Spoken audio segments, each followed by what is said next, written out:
मेरा नाम राजेंद्र है। मैं यूपी से हूँ। आज मैं आप लोगों को अपने साथ घटी एक भयानक घटना बताने जा रहा हूँ। 1 साल पहले की बात है। कुछ काम के सिलसिले से मैं राजस्थान गया हुआ था। वहाँ पर मेरे पिताजी की मिठाइयों की दुकान है। मैंने सोचा क्यों न जाते जाते घर वालों और रिश्तेदारों के लिए कुछ मिठाइयाँ लेते चलूँ। अब क्योंकि ये मेरे पिताजी की दुकान है, यहाँ पर मुझे पैसे देने की भी ज़रूरत नहीं है। मैंने इस बारे में अधिक नहीं सोचा। मैं अपने पिताजी की दुकान से कुछ मिठाइयाँ ले आया। मुझे दोपहर की ट्रेन है। मैं अपने रूम में जाकर तुरंत अपना सामान पैक कर लिया। मुझे कुछ अधिक नहीं था ले जाने को। एक छोटे से बैग में लैपटॉप, मोबाइल, कुछ खाने पीने का सामान और 2-4 कपड़े, साथ ही एक मिठाइयों से भरा झोला। मेरे पिताजी का दुकान होटल के पास में ही है, तो मैं जाकर पिताजी से मिल लिया। वैसे मेरे पिताजी भी 1 हफ्ते बाद घर आ जाएंगे। उनसे अलविदा कहने के बाद मैं बस पे चढ़ गया और कंडक्टर से स्टेशन के लिए एक टिकट निकलवा ली। अब बस आगे की ओर चल पड़ी और मैं नींद की ओर। कुछ देर के विश्राम के बाद मैं एक आदमी की आवाज़ से उठा, भाई साहब स्टेशन आ गया, उतर जाइए। ये बस का कंडक्टर था। मैं हड़बड़ाते हुए उठा और उनसे कहा, हाँ जी रुकिए, जा रहा हूँ। मैंने तुरंत ही अपना बैग टांगा और अपना मिठाइयों का झोला लिया और बस से उतर पड़ा। मैंने घड़ी की ओर देखा। मेरे ट्रेन के लिए अभी बहुत देर बचा हुआ है। इतने देर तक तो मैं ऊब जाऊंगा। एक बार को मैंने अपना मोबाइल बाहर निकाला और नेट ऑन किया। फिर सोचने लगा, अभी देख लिया तो चार्ज खत्म हो जाएगा। पता नहीं ट्रेन में स्विच बोर्ड हो ना हो। मैंने अपना मोबाइल वापस अंदर रख दिया। मेरे पास फिजूल खर्च करने के लिए बहुत सा पैसा था। मैं एक स्टॉल में जाकर खाने की अलग अलग चीज़ों को देखने लगा। वहाँ पर बहुत सी चीज़ें थी, burger, cream bread, pizza, coffee. मैंने वहाँ से एक बर्गर और कॉफ़ी मंगा लिया और अपने बेंच पर जाकर आराम से खाने लगा। अभी बहुत सा टाइम बचा है। मैं अपना बर्गर ख़त्म करके आसपास घूमने लगा। स्टेशन के पास एक मंदिर है, वहाँ पे दर्शन कर लिया। वहाँ के पुजारी ने मेरे हाथ पर एक लाल रंग का धागा बांधा। फिर मैंने वहाँ पर बहुत देर टाइम पास किया। कुछ देर के बाद मैं वापस अपने स्टेशन पे आ गया। फिर मैंने इंतज़ार किया। आखिरकार मेरी ट्रेन आ ही गई। मैं एक बैग और झोला लेकर तुरंत ट्रेन पर चढ़ गया। ट्रेन में काफ़ी कम भीड़ थी। मैंने ट्रेन के अंदर बिकने वाली काफ़ी चीज़ें ली।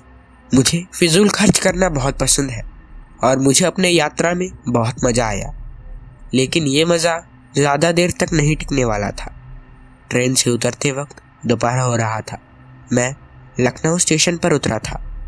स्टेशन से बस टर्मिनल पास ही है। मैं तुरंत एक रिक्शा लेकर टर्मिनल पर पहुंचा और पहुंचते ही मुझे बस मिल गई।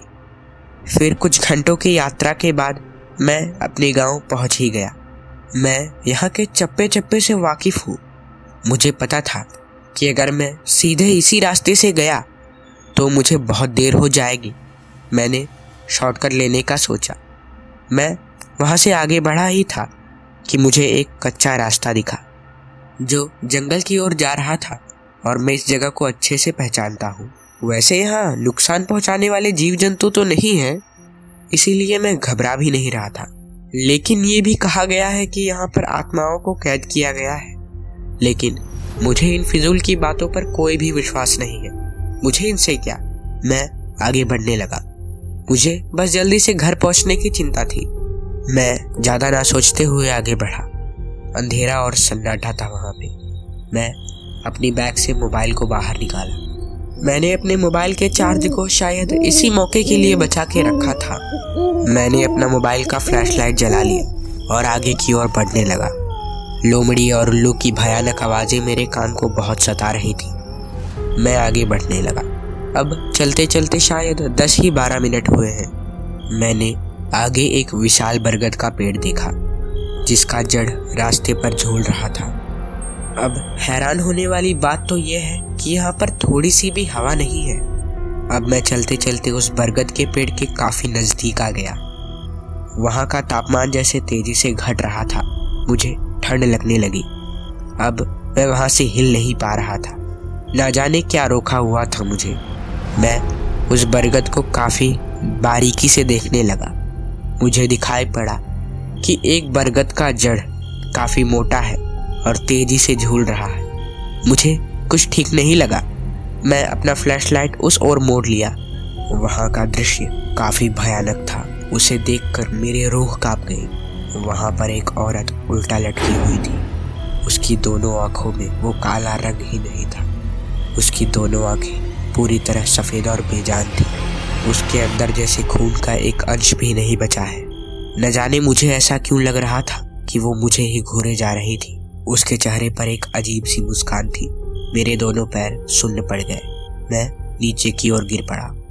मैंने जैसे तैसे अपना फ्लैशलाइट संभाल लिया और फिर उस फ्लैशलाइट को उस ओर मोड़ा। अब सब शांत था। वहां पर कुछ भी नहीं था।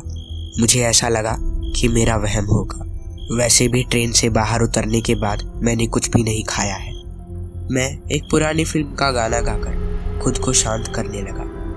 जोरों से सांस लेने के कारण मैं गाना भी ठीक से नहीं गा पा रहा था। मैं आगे की ओर भागने लगा। कुछ 1-2 मिनट भागने के बाद मैं रुक गया। दोनों हाथों को नीचे घुटनों पर रख दिया और हांफने लगा। मेरा सिर नीचे की तरफ था। जैसे ही मैंने सिर ऊपर किया, मुझे फिर वही विशाल बरगद का पेड़ दिखाई पड़ता है। हे भगवान, अब मैं कहाँ जाऊँ? मेरे मुंह से आवाज आई। अब कोई भी रास्ता नहीं बचा। बिना किसी उम्मीद के थका हारा मैं अपने बैग के पीछे से एक बोतल पानी निकाल कर पीने लगा। पीते वक्त भी मेरी नजरें इधर उधर हर जगह पर थी। कोई आ तो नहीं रहा मेरे पीछे से, कोई इधर है तो नहीं। मैं अपने आप को बचाने की पूरी कोशिश कर रहा था।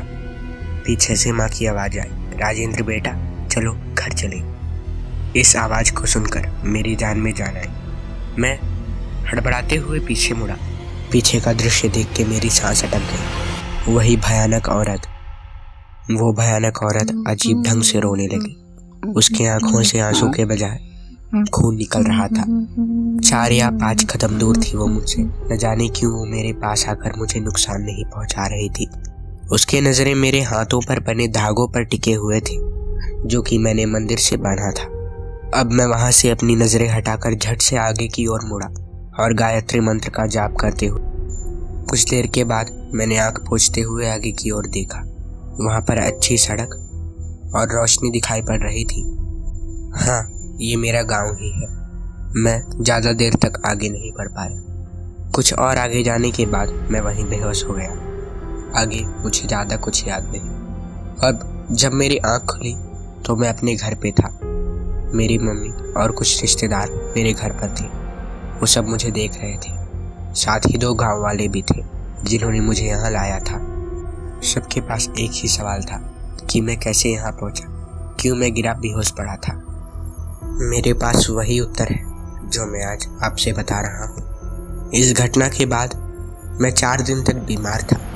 मुझे हॉस्पिटल ले जाया गया। जैसे ही मैं ठीक हुआ उसके बाद मैं मंदिर चला गया। मंदिर में मैंने बहुत सी रस्में की और उसके बाद आज भी मैं उस गलियारे से डरता हूँ।